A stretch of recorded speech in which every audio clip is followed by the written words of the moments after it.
Today is a very strange, unusual Eid. I'm standing here in front of some of my family members.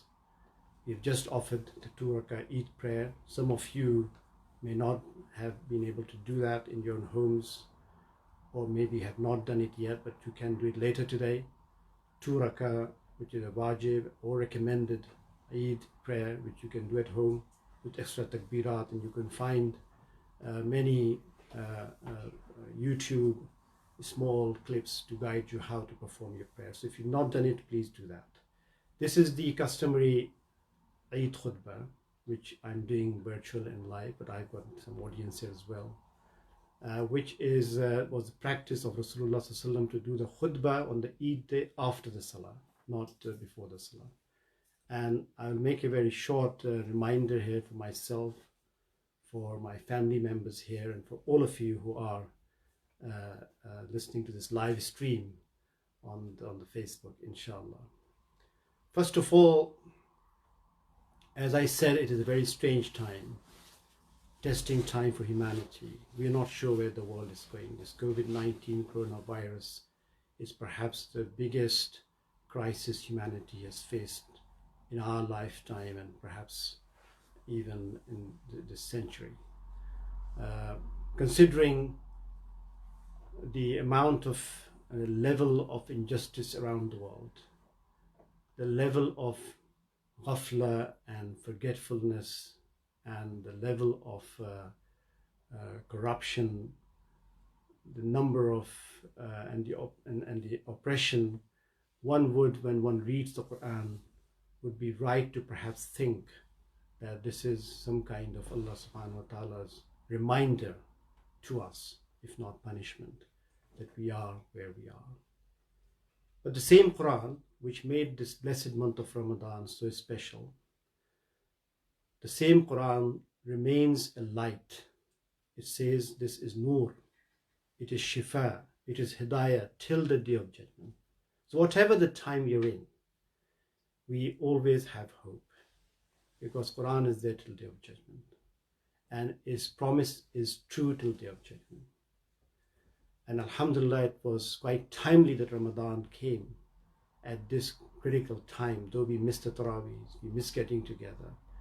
But if anything was needed as a reminder, this is the reminder of Ramadan. Congratulate ourselves, bro, all of us. We should congratulate ourselves that we had this blessed month. We were able to fast, and we were able to reconnect, inshallah, to the Hidayah, to the Quran.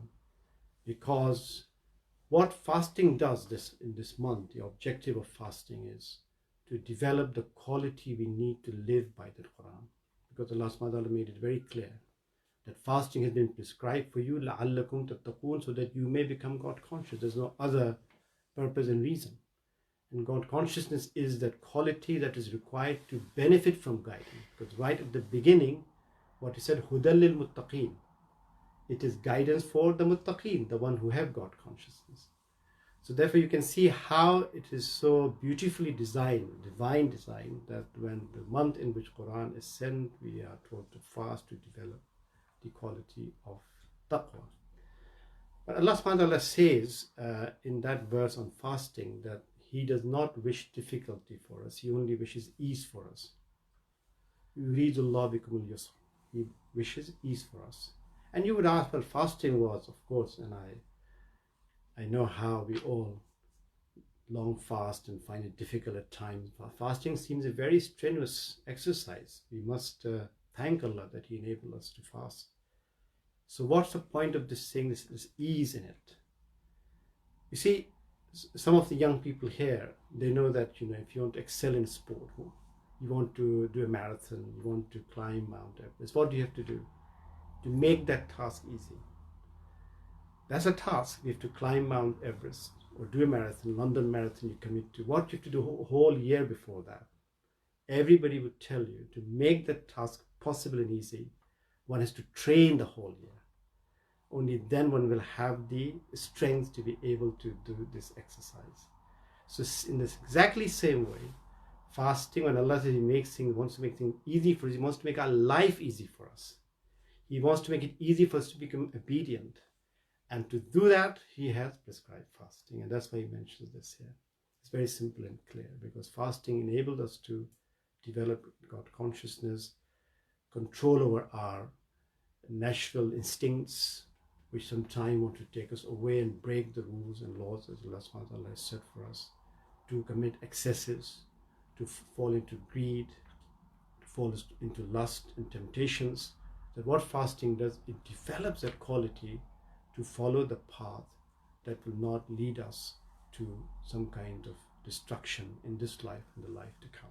So that is the most important message of Ramadan. So now this taqwa, I wanted to very quickly in 2-3 minutes highlight three points about taqwa. That what does that actually mean, living through taqwa? Most important with taqwa is living with the conscience of living in the presence of Allah. I'm not sure that I put it right, but try to live in the presence of Allah. Now there's a lot of emphasis about living in the moment. Living in the moment happens when we are aware that we're in the presence of this great Creator who has created us, to whom is our return, and our life depends on His pleasure. That is the small change, mindset change that is required. And that's what Sahaba had. And that's why they were able to excel and do so much more. Living in the presence of Allah. So when you go over all this mindfulness exercises, but nothing can be more, because when you are in front of a boss or in front of somebody who really matters to you, suddenly we become very conscious of our behavior, our responses, our reaction, the way we speak, the way we conduct ourselves, the way we dress, and so on. So living in the presence of Allah is the greatest way of mindfulness and making life meaningful and purposeful. And for that, Allah subhanahu wa ta'ala has prescribed something beautiful. That is salah. Salah makes our life, elongates our life. It can, by 5 times. How? Because rather than having just a day, we have 5 parts of the day. From one salah to another, you have, say, we prayed Fajr this morning, inshallah. And then after that, we Dhuhr. So from Fajr, we do istighfar, we turn to Allah, we remind ourselves what really matters in life. And then we set for ourselves goals, what to do with our time till Zuhr. So that becomes, you have some goals, some targets, got 3 hours, 2 hours, you practice 10-minute tasks, a small task that has to be done, a small task for the sake of Allah subhanahu wa ta'ala. It could be just go and get some charity, go and ask some relative how they are. A small task, read something, acquire knowledge, live in the company of the Prophet by reading something from Seerah, and so on. So that is the way to live in the presence of Allah. Second thing is about moderation. You see, one of the qualities of taqwa is moderation. Moderation is that we avoid extremes. We follow the moderate path. And in every matter, try to be moderate. And atadal, qist. This is the qualities of Islam. Islam is a path of moderation. It's a path of qist, the middle path, as we also learn from the Quran. And also Allah subhanahu wa ta'ala says, Aidalu, ya'dalu wa aqrabu lit-taqwa. We talk about taqwa, but aidalu, do justice, be fair.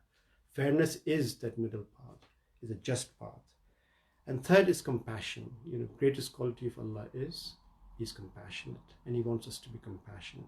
Compassionate means we forgive, we forget. Compassionate means is we go out of our way to help. It's not just look for rules, regulation, but look for ihsan, to do ihsan. So with these qualities, inshallah, these are needed, because now as we are moving towards perhaps a world with COVID-19 for a long time, and even post-COVID-19, the world and humanity will need people. We'll need people who have these qualities of compassion. When our greed, our concern for our own survival will overtake, will suppress our humanity within us, we will need this taqwa to provide leadership to ourselves, to our societies, so we can